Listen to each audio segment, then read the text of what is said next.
Então, pessoal, hoje nós vamos estudar as doenças das vias biliares. Vamos lembrar da unidade funcional da via biliar. Então, dentro lá do fígado, a gente vai ter os hepatócitos, né? Entre eles os sinusoides. Aqui no cantinho tem a veia porta, um ramo da artéria hepática e um ducto biliar. Então, a bile vai seguir neste fluxo para cá, ser escoada pelo ducto biliar. Tá? Aqui, então, no cantinho está a chamada tríade portal, que aqui está representada em maior aumento, né? Então a bile vai sair em direção a esse ducto biliar. Dentro do fígado, do sistema biliar, ele forma uma verdadeira trama, né? Teia, né? De vias biliares entre os hepatócitos, né? Que vão cair, então, em vias biliares de maior calibre, certo? E que depois vão se juntar para formar os ductos biliares direito, ducto biliar esquerdo, né, ducto hepático direito, ducto hepático esquerdo, ducto hepático comum, e a bile então vai sair do fígado nesse sentido aqui. Tá? Lembrando a anatomia, então a gente vai ter então o ducto hepático direito, ducto hepático esquerdo, vão se juntar para formar o ducto hepático comum, certo? Depois da inserção do cístico, para baixo, vai ser chamado ducto colédoco, certo? Que vai se juntar com o ducto pancreático principal, né, para drenar no duodeno através da papila maior. Tá? O que é a colestase? Quando a bile falha em alcançar o duodeno. Pode ter várias causas. Pode ser uma causa lá nos hepatócitos, por exemplo, hepatite viral, hepatite alcoólica, cirrose, algumas drogas. Pode ser uma causa lá nas vias biliares, como a colangite esclerosante, primária, a sarcoidose, certo? Pode ser uma causa de um câncer de vesícula, pode ser uma causa de um câncer de via biliar, por exemplo, o colangiocarcinoma, que causa obstrução da via biliar. Pode ser uma causa também congênita, né? Pode ser uma alteração com uma atresia da via biliar, estenoses traumáticas, cistos de colédoco, certo? Um cálculo, então, pode impactar também aqui no ducto colédoco, causando obstrução e falha da bile em alcançar o duodeno, certo? Pode ser, por exemplo, um tumor de pâncreas ou um tumor de papila duodenal também pode obstruir a via biliar e causar uma colestase. Então, tem várias etiologias. Então, o paciente vai ter icterícia, a gente vai ver as escleras amarelas, o paciente pode ter coceira, né, dor, febre, dependendo do tipo de patologia que ele vai estar apresentando. Como é que a gente investiga esse paciente? As vias biliares. Por 4 métodos, a colangiografia, a ultrassom, a tomografia e a ressonância magnética. A colangiografia é aquele exame que é feito pelo raio-x, onde tu vai injetar contraste na via biliar. Ou então tu vai injetar o contraste na via biliar para opacificar as vias biliares intra e extrahepáticas. É muito utilizado no intra e no pós-operatório, o paciente que está com dreno na via biliar, onde tu consegue injetar o contraste pelo dreno, para ter esse tipo de imagem aqui. Então tu vai avaliar também a posição daquele dreno da via biliar, certo? E eventualmente tu pode identificar cálculos residuais na via biliar. O ultrassom também está indicado na investigação de uma icterícia obstrutiva. Ele consegue avaliar cálculos nas vias biliares, a limitação, que é operador dependente. Quando o paciente tem muita distensão gasosa, o paciente também tem um biotipo mais difícil, como, por exemplo, obesos. A gente vai procurar, então, na ultrassonografia, as zonas de dilatação das vias biliares, tanto do intrahepáticas como do colédoco, e também tentar avaliar o ducto pancreático principal, procurar massas, cálculos ou abscessos. A tomografia, a gente vai conseguir identificar cálculos se eles forem calcificados, ou seja, se eles forem densos, como nesse caso aqui. A limitação é uma radiação ionizante, e meio de contraste também pode ser prejudicial ao paciente. Já a ressonância magnética, através da RM de abdômen e da colangio-RM, a colangio-ressonância magnética, é um exame que consegue estabelecer o local de obstrução, estadiar a neoplasia, se for o caso, e tem capacidade multiplanar. Então, aqui eu trago algumas imagens de colangiorressonância. Então, as imagens são muito anatômicas, ó. A gente consegue ver a vesícula biliar, ducto cístico, ducto hepático direito e esquerdo, aqui o ducto hepático comum, ducto colédoco, ducto pancreático principal. Então, a gente consegue ter uma noção muito boa da anatomia através desse exame que é a colangiorressonância magnética, que é um exame que a gente faz apenas com o sinal da bile, ó. É sem contraste esse exame, apenas utilizando o hipersinal dos líquidos estáticos, a gente consegue ver toda a via biliar. Bom, quais são as doenças das vias biliares? Mais comuns: cálculos de vias biliares, cisto de colédoco, doença inflamatória e neoplasia. Os cálculos biliares, então, são massas formadas por bile precipitada, que pode ser na vesícula ou nos canalículos, mais comum nas vesículas, na vesícula. 30% só são radiopacos, então na tomografia a gente pode não ver. São uma mistura de colesterol com pigmentos e sais biliares de cálcio, tá? Sendo a maioria mistos. Ultrassom para avaliar a colelitíase, certo? O cálculo na vesícula biliar é o método de escolha, porque tem alta sensibilidade e acurácia na avaliação de cálculo da vesícula. É não invasivo, tu pode fazer exame no leito, não tem radiação, tem baixo custo, pode fazer paciente grávida e criança. Então, a gente já viu na outra aula, né? A gente pode ver então os ecos com a sombra acústica posterior. Aqui no raio-x não é um método adequado para ver cálculos de vesícula biliar, mas eventualmente eles aparecem por ser muito calcificados. Aqui tem vários cálculos, aqui uma vesícula em porcelana, ou seja, totalmente calcificada, as paredes da vesícula biliar. Vesícula em porcelana tem maior risco para câncer nesse paciente, câncer de vesícula, né? Quais são as complicações da colelitiva, ou seja, complicação de cálculos na vesícula biliar? A cólica biliar, que é aquela obstrução transitória do ducto cístico por um cálculo, vai ter dor, náusea e vômito, e melhora quando o cálculo retorna para a vesícula biliar ou passa para o ducto biliar comum. Já a colédocolitise é a presença de cálculos nos ductos biliares, no colédoco, né, no ducto hepático ou ductos intrahepáticos, onde tu vai ter, então, um quadro obstrutivo pelos cálculos. E a colecistite aguda é quando aquele cálculo impactado no infundíbulo ou no cístico causa inflamação da vesícula biliar, a gente já viu na outra aula. Então, aqui um cálculo que eu trago aqui no ultrassom, né, um cálculo aqui no ducto colédoco. Ó. Aqui um exame de ultrassom, desculpa, de ressonância magnética, um exame de RM, mostrando um ducto colédoco dilatado, ó, cheio de cálculos. Ó, esses pontinhos pretos aqui são os cálculos dentro do ducto colédoco. Aqui também um outro cálculo do ducto nas vias biliares, né? Nas vias biliares intrahepáticas. Aqui um cálculo aqui no ducto cístico. Outras complicações que podem ocorrer são a colangite, né? A infecção das vias biliares, a pancreatite, quando o cálculo tranca, causa pancreatite aguda, a fístula biliar, a síndrome de Merise, que é quando um cálculo que está alojado no ducto cístico ou no infundíbulo da vesícula biliar causa, então, um processo inflamatório associado, comprimindo as estruturas adjacentes e causando obstrução do ducto hepático comum ou do ducto colédoco, que o paciente vai ter icterícia. Então, aqui a síndrome de Merise, mostrando aqui o ducto hepático comum. Ó. Aqui a vesícula biliar. Então, veja um grande cálculo, esse escuro aqui, causando o quê? Uma compressão aqui do ducto hepático comum e dilatação das vias biliares a montante. Entende? Então, uma síndrome de Merise, um cálculo alojado aqui no infundíbulo da vesícula biliar que comprime o ducto hepático comum e causa dilatação de vias biliares. Aqui um outro caso onde tem dilatação de vias biliares ou na tomografia intrahepáticas e um cálculo aqui na vesícula biliar causando compressão do ducto hepático comum e dilatação de vias biliares a montante. Síndrome de Merise. Bom, a colédocolitise, o que é? Então, nada mais é que a migração de cálculos da vesícula biliar para o colédoco. Esse cálculo, mais raramente ele pode ser primário aqui da via biliar. Ou seja, ele se formou aqui. Geralmente está associado a estase biliar e infecções. O paciente vai ser assintomático ou ter uma cólica biliar. Certo?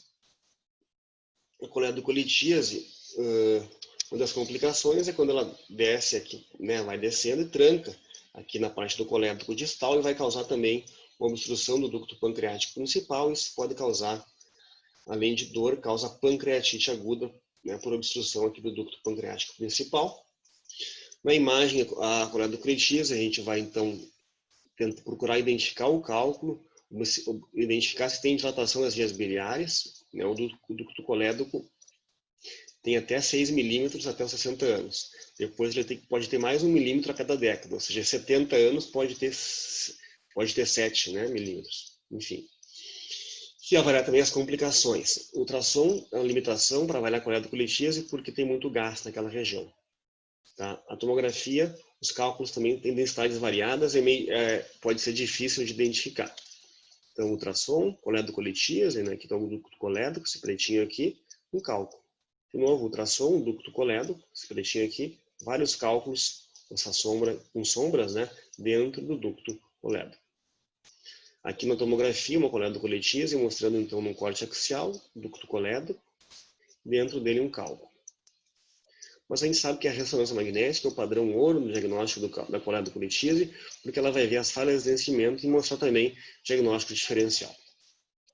Coledoclitíase por RM, olha como a imagem da colangio-ressonância é excelente, consegue ver toda a via biliar, porque a bile é um líquido, então nessa sequência de colangio-ressonância a gente consegue ver apenas o que é líquido, ó. Tudo fica preto, o que tem líquido fica branco. Então, tem líquido no colédoco que está dilatado, ó, a via biliar intrahepática lá, aqui dentro do colédoco, 2 defeitos de enchimento pretinhos aqui, que são os cálculos. Aqui a gente consegue ver o ducto pancreático principal, ó, chegando com o colédoco, e esse branquinho aqui é o duodeno, que também tem líquido.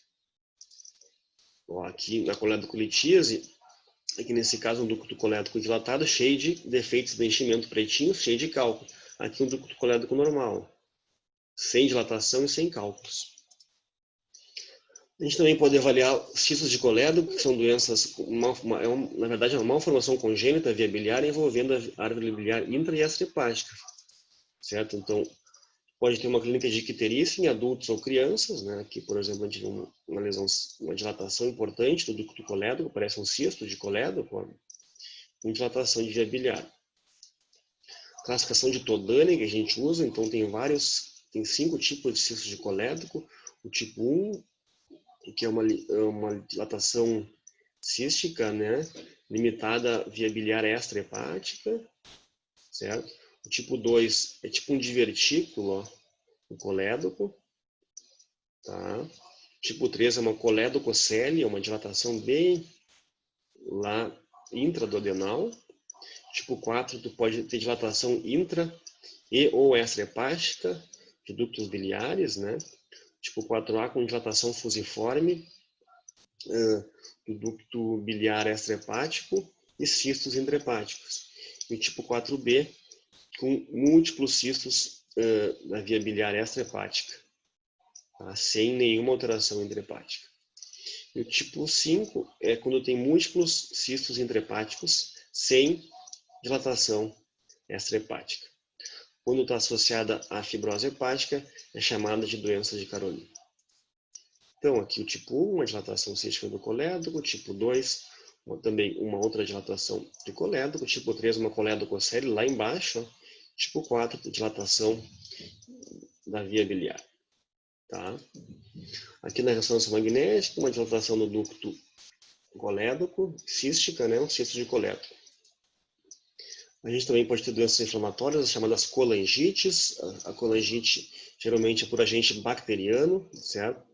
Alguns pacientes respondem bem ao tratamento clínico, mas a maioria precisa de drenagem daquela vesícula biliar ou da via biliar. A causa mais comum é quando um cálculo biliar tranca lá embaixo no ducto colédoco, né?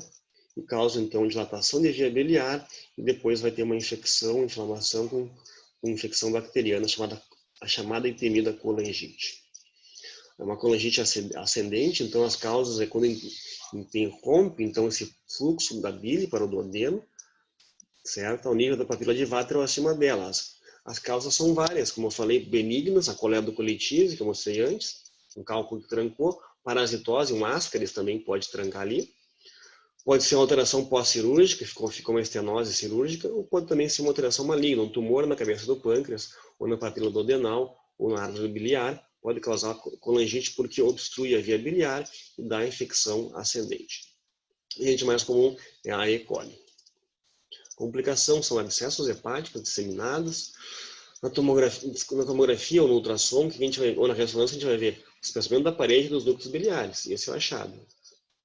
No ultrassom, então, tu vai ter, claro, além do espessamento, né, tu vai ter dilatação quando tiver dilatada a via biliar. Então, tu vai ver via biliar dilatada, com aumento da ecogenicidade das suas paredes, ou seja, um espessamento das paredes. A colangite bacteriana, então, o diagnóstico é clínico. A imagem, então, tu vai ter um parênquima com realce hepático adjacente à via biliar, pode ter um espessamento de ducto, pode estar aerobilia, que é ar na via biliar, pode ter dilatação, onde tu vai buscar a causa, né? Tá dilatando, qual é a causa? Um cálculo? Está dilatado, qual é a causa? Um tumor? Depois tu vai avaliar as complicações.